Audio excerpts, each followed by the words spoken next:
Welcome to toy-polloi.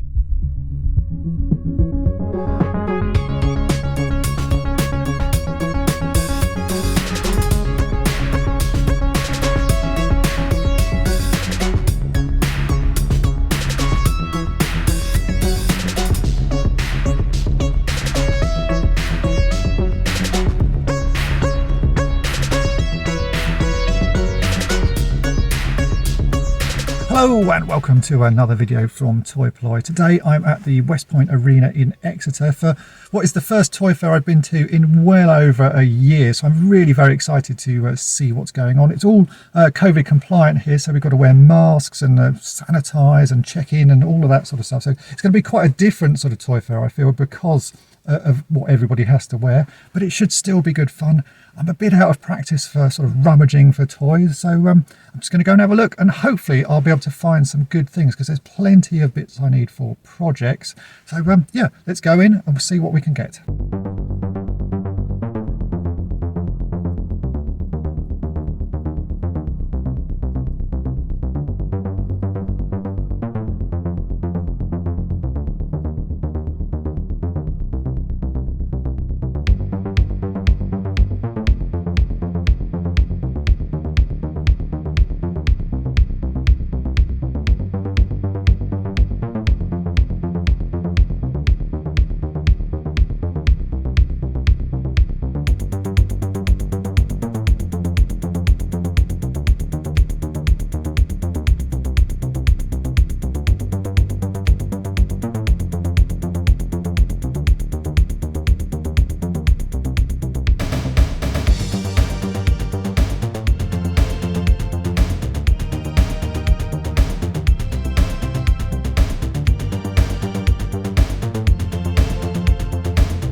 and we are now back in the car. I'd say it was actually a really good toy fair. There was a lot of stuff to sort of rummage through. I didn't buy any sort of big ticket items, but I found a nice amount of sort of small things in rummage boxes, and that's always good. And I've also got a very large box of stuff that I've been given by Lawrence from Toy Planet UK, so we'll have to have a rummage through that when we get back to Toy Polloi. But overall, it was a really good fun show. Lots of stalls. I think it was nicely laid out. There's a lot of space between all the stalls, so you didn't feel like you were ever too sort of close to other people, and everyone was wearing masks and generally being pretty good. So for the first toy fair since all of this lockdown stuff has happened, really good fun. But let's head on back to Toy Polloi and we'll take a look at what I found.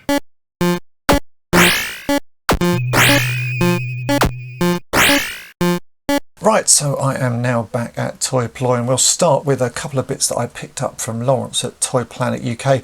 Now, I buy stuff pretty regularly from Lawrence. He has a Facebook page. I'll put a link to that in the description. And during lockdown, I've been buying quite a lot of things from him because he always seems to get some good stuff in. And having a rummage on his stall, I knew he'd got a whole load of the Origins figures in.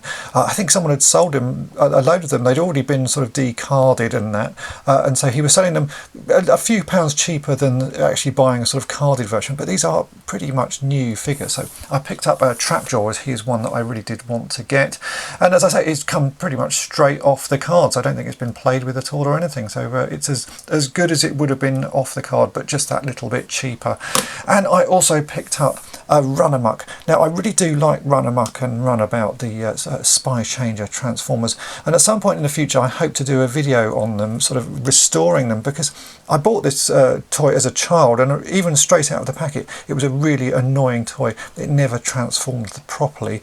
So Lawrence had one of these for sale. It's a bit broken. The bits in the middle here are always snapped, and it doesn't really work that well, but as I say, none of them particularly work, and I'm sort of slowly collecting a few of these. In fact, I'm going to bring in some of the other ones that I have in my collection currently. So you can see I've got 4 at the moment, all in various states of being broken and damaged, because at some point I want to do a video on this guy, so I'm currently just sort of collecting them. Every time I see one, I will pick it up. For some reason, I have this strange fascination with these Spy Changers, and also the jump starters. So I have a whole load of these that I'm amassing. I didn't pick these up at the toy fair, but these are ones that I'm just sort of slowly picking up. So it will be a video at some point on fixing those, because they both seem to have the same issues. If you have any of those broken in your collections and fancy donating them to the channel, drop me a line, because the more the merrier. I think they're going to be quite awkward to fix. Everything seems to break on them. So as I say, I picked another one up from Lawrence, but that is just a side issue. Let's move those back out of the way. Now, there was one particularly good rummage box that I found. It's just on the floor, and it had loads and loads of figures in fact, too many figures to actually make it sort of easy to rummage through. But looking through that, I found a couple of nice items and something I didn't expect ever to find. So the first thing I picked up was Ringle Run from Advanced Dungeons and Dragons, the LJN toy line. He's not in amazing condition. You know, these are always a little bit worn. He's, well, almost 40 years old, this guy. The cape has seen better days. It's a bit ripped, but it was a very cheap figure. I bought 4 figures off this guy, and it cost me £6. So I'm always going to pick up Advanced Dungeons and Dragons figures just because I like them. So that was the first one I found. Then this is the figure I didn't expect to find. This is a sort of Micronaut knockoff. You don't see Micronauts particularly sort of often in the UK, sort of, especially in rummage pots. They're always broken when you do, and there was missing pieces. But this is a sort of late knockoff. They re-released this figure with a line by Grandstand called Converters, and I think this was from a ship called the Deltarian Fighter. So it's a reissue of one of the Pharoid figures in different colours. You can see he's missing his hands, but that's not a problem, because I've had a quick rummage in my pot of Micronaut spares. I actually happen to have some hands for him, so I'm just going to slot those on so he looks complete again. So that's how he should look. As I say, it's a pretty sort of odd figure to find. I didn't ever expect to find one, and I'd never actually seen one in the flesh before, apart from sort of people selling them on eBay with the rest of the set. So I'm really pleased to have that. He's a nice figure. He probably needs a replacement O-ring, as he's a bit floppy, but yeah, very pleased to have found that and add that to my collection. The next thing I found was this, which is one of the space pilots from the MB Robotics toy line. These are really nice figures because they're roughly the same scale as Star Wars figures. They came with a sort of a kit, and there are only 4 figures in the set to collect. If you don't want the kits, then finding them loose is actually surprisingly easy. I think I now have 3 of them, so I'm going to bring in some of my others just so you can see. So you can see this is actually the same guy, just with a different paint scheme. And then there's this other one, which I think is my favourite of the ones I have. So I've got one more to get, and yeah, just it's a nice little figure. I'm glad to have found him. I wasn't expecting to find those. Often these, you know, just turn up in Star Wars job lots, so it's the sort of thing you'll just randomly get. You can see it has a hexagonal bit on the back because there is a sort of a weapons pack you can get to stick in them. But the weapons packs seem a bit harder to find than the figures themselves. But anyway, that was the 3rd figure I picked up off this stall. And then the last one was this, which is it's a G.I. Joe style figure. This is made by Hasbro from 1991, but this is from the Mortal Kombat film. Now I had to do a little bit of research on this because I couldn't remember his name, so I'm in my pad here, I've written down his name is Shang Tsung, so it's one of the Mortal Kombat figures.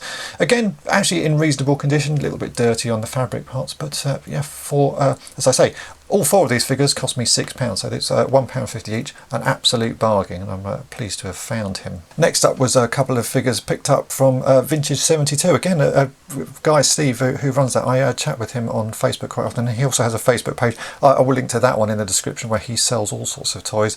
He got quite a few bits on there. For me, I thought some of the prices were a little high, but you know, I don't like to spend a huge amount on the stuff I buy. But he did have some old Star Wars figures, so I picked up an AT-AT driver, which is you know, another figure to add to my Imperial army. I generally try and keep the prices I pay for Imperial figures pretty low.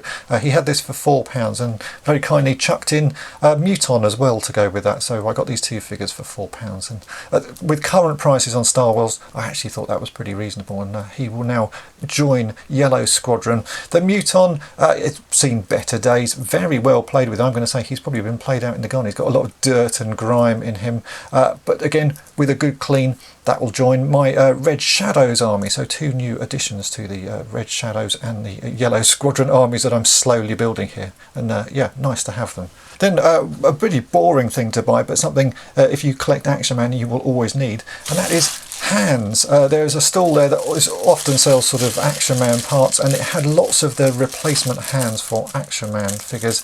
I think I have sort of at least 2 or 3 Action Men missing the hands, so just to be on the safe side, I bought 5 pairs, which is possibly too many. They're £5 each. It's actually cheaper to buy them at toy fairs than to buy them online. You can get these online. I think they're about £7 a pair, so I just stocked up on a whole load of those to sort of keep yeah, in my box of bits, because every time I repair a figure you will always need a hand, so very useful to have. So that is actually what I picked up at the fair, but there was one final thing that I was given, and that's again by Lawrence from Toy Planet UK.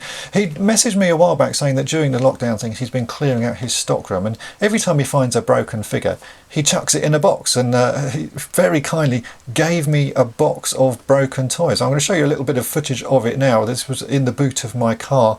As you can see, it's a big box. There's a lot of stuff in there. It's a mixture of He-Man bits, there's Thundercats, there's Action Falls, there's Action Man. It really is a bit of everything. So that is something I now have to sort through and see what's what, see what's usable, see what I can pass on to other people.